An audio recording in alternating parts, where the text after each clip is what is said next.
नमस्कार दोस्तों, आज की वीडियो में हम बात करने वाले हैं रिजर्वेशन के बारे में। क्या आपको भी ऐसा लगता है कि सिर्फ एससी, एसटी एंड ओबीसी जो कम्युनिटी हैं उनको रिजर्वेशन मिलता है, जनरल वालों को नहीं मिलता है? तो आज की वीडियो में पूरी तरह डिस्कस करेंगे, डिटेल में डिस्कस करेंगे कि किस किस को रिजर्वेशन मिलता है, किस प्रकार से मिलता है।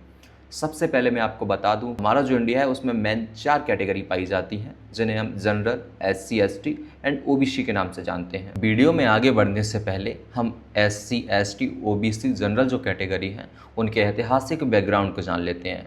इसको मैं आपको एक 4 फैमिली के माध्यम से समझाने वाला हूँ। मान लीजिए जनरल फैमिली है, ऐतिहासिक रूप से बेहतर अवसर वाला परिवार। इस परिवार की पिछली पीढ़ियों को शिक्षा, शहरों, सरकारी नौकरियों और सामाजिक नेटवर्क तक अपेक्षाकृत बेहतर पहुंच मिली। मान लो परिवार में पहले से ही शिक्षक, अधिकारी और उच्च शिक्षा प्राप्त लोग हैं। बच्चे को प्रतियोगी परीक्षा की तैयारी, मार्गदर्शन और जानकारी आसानी से मिल जाती है। इसके अलावा समाज में घटिया लोगों के द्वारा बनाई हुई जाती है, जिससे उन्हें समाज में सुपीरियर समझा जाता है। अब हम बात करने वाले हैं जो सेकंड फैमिली है, ओबीसी फैमिली। सामाजिक और शैक्षिक रूप से पिछड़ा परिवार। इनके साथ छुआछूत नहीं हुई, लेकिन इनका सामाजिक समूह लंबे समय से शिक्षा और उच्च सरकारी पदों में कम प्रतिनिधित्व रखता रहा। मान लो 100 बड़े सरकारी पदों में उनके समुदाय के लोग केवल 5 पदों पर हैं, जबकि उनकी आबादी इससे काफ़ी ज़्यादा है। यहाँ सवाल उठता है, क्या केवल परीक्षा खोल देना पर्याप्त है, या यह भी देखना चाहिए कि किन सामाजिक समूहों की सरकारी संस्थाओं में भागीदारी लगातार कम रही है? इसके अलावा यह लोग हमेशा से जनरल कैटेगरी के लोगों की ज़रूरत रहे हैं। एग्जाम्पल के माध्यम से बता देता हूँ किस तरह ज़रूरत रहे हैं। जैसे कि फार्मिंग के काम के लिए, पशुपालन के काम के लिए, नाई के काम के लिए, घर बनाना, मूर्तियाँ बनाना, कपड़े धोना, एक्सेट्रा एक्सेट्रा जो काम हैं, उसके माध्यम से जो ओबीसी फैमिली जो ऐतिहासिक समय पर जो है कहीं ना कहीं जनरल फैमिली से कनेक्टेड रही हैं। अब हम बात करने वाले हैं एससी फैमिली, ऐतिहासिक छुआछूत का सामना करने वाला परिवार। उनके दादा दादी को स्कूल से बाहर या स्कूल में एंट्री ना मिलना, मंदिर में एंट्री ना मिलना, सार्वजनिक कुएं आदि में भेदभाव झेलना पड़ा। अब लोगों के द्वारा कहा जा रहा है कि जो कैक्टस थे क्या जो अभी तक जीवित हैं, तो ऐसा नहीं है। यह बात है सार्वजनिक चीज़ों से। मान लीजिए आप यहाँ से कहीं यात्रा कर रहे हैं, तो वहाँ पर आपको कहीं रास्ते में कुएं या किसी चीज़ से पानी न पीने देना, या फिर मान लीजिए आप किसी के यहाँ काम करने गए, वहाँ आपको पानी नहीं पीने देना। इस तरह से यह भेदभाव था। इसीलिए महान सत्याग्रह जो था डॉक्टर अम्बेडकर के द्वारा यह चलाया गया था, जिसमें सार्वजनिक जो नदी तालाब था उससे पानी पिया गया था। अब इससे आगे बढ़ते हैं। इन कई पीढ़ियों तक शिक्षा और सम्मानजनक रोजगार के अवसर सीमित रहे। आज उनके पोते को कहा जाता है, अब तो भेदभाव नहीं है, तुम भी परीक्षा दो।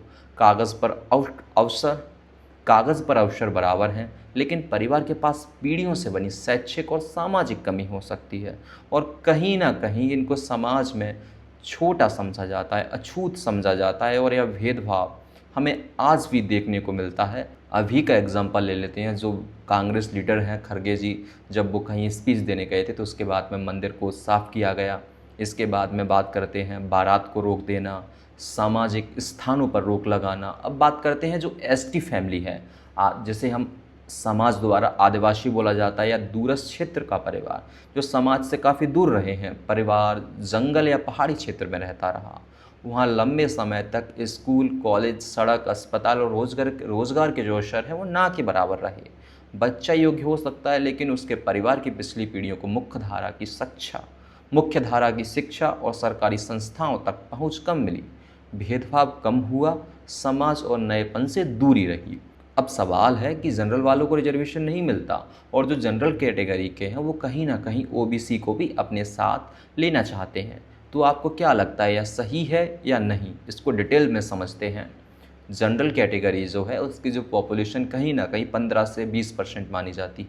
जो ओबीसी है, ओबीसी कैटेगरी है, उसकी जो पॉपुलेशन है वो 40 से 45% मानी जाती है। जो एससी कैटेगरी है उसकी 16.6% पॉपुलेशन है। उसके बाद में एसटी जो कैटेगरी है उसको 8.6 पॉपुलेशन है, 8.6% पॉपुलेशन। अब हम सबसे पहले बात करते हैं एससी और एसटी कैटेगरी की। क्या एससी और एसटी कैटेगरी का जो रिजर्वेशन है वो किस आधार पर मिलता है? वो मिलता है, उसके कारण है अनटचेबिलिटी, ठीक है, उसका कारण है गरीबी, अनटचेबिलिटी, समाज से दूरी, और जो समाज में उनकी भागीदारी है उसको कहीं ना कहीं बढ़ाया जाए। उसके बाद में हम बात कर लेते हैं ओबीसी कैटेगरी को समझने से पहले हम एक सवाल और ले लेते हैं, वो है कि जो SC ST कैटेगरी है उसका जो बच्चा है, अगर उनकी फैमिली है वो पैसे वाली है तो उनका रिजर्वेशन नहीं मिलना चाहिए। अगर आपको ऐसा लगता है तो ऐसा नहीं है, उनको रिजर्वेशन मिलेगा, क्योंकि कहीं ना कहीं उनके साथ में अनटचेबिलिटी की जाती है। वो कैसे, वो हम आगे समझ लेते हैं। इसके बाद में हम बात कर लेते हैं ओबीसी कैटेगरी के बारे में। ओबीसी कैटेगरी में क्या है, क्रीमी लेयर को अपनाया गया है। जो बच्चे गरीब फैमिली से हैं उनको रिजर्वेशन दिया जाता है, और जो पैसे वाले हैं कहीं ना कहीं उनको रिजर्वेशन, उनको जनरल कैटेगरी में फ़ाइट उनको जनरल कैटेगरी में फ़ाइट करना पड़ता है। अब हम बात कर लेते हैं सीधा सीधा जनरल कैटेगरी वालों के बारे में, जनरल कैटेगरी के जो स्टूडेंट्स हैं उनके बारे में। जनरल कैटेगरी के स्टूडेंट्स द्वारा यह कहा जा रहा है कि उनको रिजर्वेशन नहीं मिलता, तो या तो उन्होंने जाना नहीं है, या उन्होंने पढ़ा नहीं, या फिर वो जानना ही नहीं चाहते। किसी को नहीं, मतलब सबके साथ बराबर होना चाहिए। जो गरीब है उसको रिजर्वेशन मिलना चाहिए। और ईडब्ल्यूएस इसके लिए सरकार ने बनाया तो है।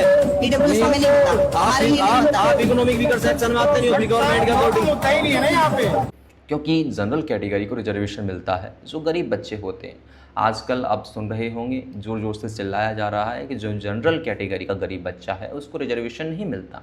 डेफिनेटली उसको रिजर्वेशन मिलता है, वो मिलता है ईडब्ल्यूएस के फॉर्म में, जिसे हम इकोनॉमिक वीकर सेक्शन कहते हैं। इसमें क्या होता है, जो जनरल कैटेगरी का है, सिर्फ जनरल, ना कि ओबीसी, ना एसटी, ना एससी, ना एसटी, जो जनरल कैटेगरी का बच्चा है उसको रिजर्वेशन मिलेगा अगर वो गरीब है तो।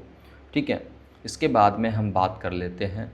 अब लोगों का कहना है कि जैसे ओबीसी कैटेगरी में क्रीमी लेयर है, ईडब्ल्यूएस है जनरल कैटेगरी में, उसी तरह एससी और एसटी कम्युनिटी के लिए कोई सिस्टम होना चाहिए जिससे सिर्फ एससी एसटी के गरीब बच्चे ही रिजर्वेशन ले पाएँ। यह तो ऐसा होगा जैसे हम किसी बीमारी को बिना जाने उसके इलाज को सही और गलत बोलें और उसके इलाज ख़त्म करने की मांग करें। बीमारी क्या है? बीमारी क्या है? एससी एसटी को रिजर्वेशन मिल किस आधार पर रहा है? वो है गरीबी, समाज के बड़े कामों में भागीदारी ना मिलना, छुआछूत और सामाजिक स्थानों पर रोक लगाना, अवसर और समाज के बारे में पता ही ना होना। अब इसका इलाज क्या है? जैसे रिजर्वेशन है, जैसे जनरल कैटेगरी वालों का रिजर्वेशन है। बीमारी क्या है? बीमारी है गरीबी, जब गरीबी हटेगी तो रिजर्वेशन की आवश्यकता नहीं पड़ेगी। जैसे ओबीसी वाली है, बीमारी क्या है? गरीबी और सामाजिक और शैक्षिक पिछड़ापन। ठीक है, समझ पा रहे हो इस बात को? बीमारी क्या है? बीमारी क्या है? गरीबी और सामाजिक और शैक्षिक पिछड़ापन। जब यह खत्म होगा तो डेफिनेटली अपने आप रिजर्वेशन खत्म किया जाएगा। अब बात करते हैं एससी कैटेगरी के बारे में। बीमारी क्या है? अनटचेबिलिटी है, सामाजिक स्थानों पर रोक है। जब ये खत्म हो जाएगी तो रिजर्वेशन अपने आप खत्म होगा। अब हम बात करने वाले हैं एसटी कैटेगरी के बारे में। इसकी बीमारी क्या है? बीमारी है आगे बढ़ने के लिए अवसरों की कमी और शिक्षा और समाज से दूरी। जब यह बराबर आ जाएंगे, जब यह समाज में आगे बढ़ने लगेंगे तो यह जो है रिजर्वेशन को धीरे धीरे ख़त्म किया जाएगा। और कहीं ना कहीं समाज में इनके साथ भी अनटचेबिलिटी के मामले दिखाई देते हैं। तो आई थिंक यहाँ से दो टॉपिक एंड हो जाने चाहिए। पहला है जनरल को रिजर्वेशन नहीं मिलता, यह गलत है। जनरल कैटेगरी वाले बच्चों को रिजर्वेशन मिलता है। चूँकि होता क्या है, जो जनरल कैटेगरी के पैसे वाले बच्चे हैं वो कहीं ना कहीं ईडब्ल्यूएस का गलत उपयोग कर लेते हैं। अब दूसरी जो बात है वो है एससी एसटी कैटेगरी के जो पैसे वाले व्यक्ति हैं उनका रिजर्वेशन ख़त्म कर देना चाहिए।